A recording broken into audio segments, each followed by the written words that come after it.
एक बार की बात है, सुदामा जी ने श्री कृष्ण से कहा कि कृष्ण तुम्हारी माया क्या है, मैं माया देखना चाहता हूँ। भगवान श्री कृष्ण ने सुदामा जी को टालना चाहा, लेकिन वह नहीं टले। तो कृष्ण जी ने कहा चलो आओ गोमती में डुबकी लगा लेते हैं, स्नान कर लेते हैं। जैसे ही सुदामा जी ने गोमती नदी में डुबकी लगाई तो वह किसी अन्य प्रदेश में निकल गई और वहाँ पर उन्होंने देखा कि वहाँ के लोग उनके स्वागत के लिए खड़े हैं। लोगों ने उनका स्वागत किया और उन्हें राज तख्त पर बिठा दिया, साथ ही उनका विवाह करा दिया गया और यह दिनचर्या चलती रही। सालों बीत गए, सुदामा जी के वहाँ पर बालक हुए, विवाह हुआ। लेकिन अब उस नगर की एक प्रथा यह भी थी कि यदि किसी की पत्नी मर जाए तो साथ में उस व्यक्ति को भी अपनी पत्नी के शव के साथ जलना पड़ता है। अब सुदामा जी की पत्नी का स्वर्गवास हो गया।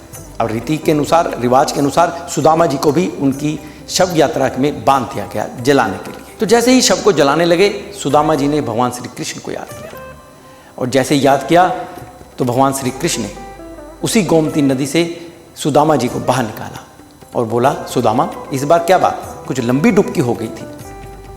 सुदामा जी कुछ समझ नहीं पाए। सुदामा जी कहते कि प्रभु यह सब क्या था। तो भगवान श्री कृष्ण ने कहा कि बस यही माया है, इसी में हर कोई फंसा हुआ है। जब आप भगवान का नाम लोगे तो जब चाहें भगवान आपको इस लंबी डुबकी से निकाल सकते हैं, बाहर कर सकते हैं। जय श्री कृष्ण, जय श्री कृष्ण।